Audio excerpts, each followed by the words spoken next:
សួស្តីពុកម៉ែបងប្អូនទាំងអស់គ្នាជាទីគោរពជាទីស្រឡាញ់ជាទីរាប់អាននេះខ្ញុំនៅខាងស្រុកសំឡូតខេត្តបាត់ដំបងឃើញថា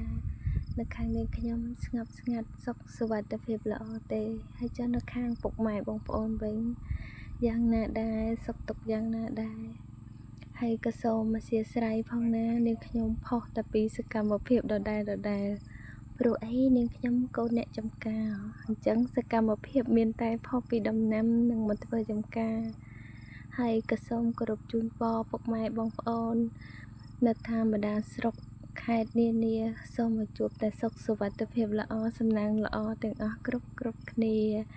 ចាសូមជម្រាបលាហើយអរគុណច្រើនពុកម៉ែបងប្អូនដែលស្រឡាញ់ចូលចិត្តរាប់អាននាងខ្ញុំរហូតមកចាសូមជម្រាបលាចា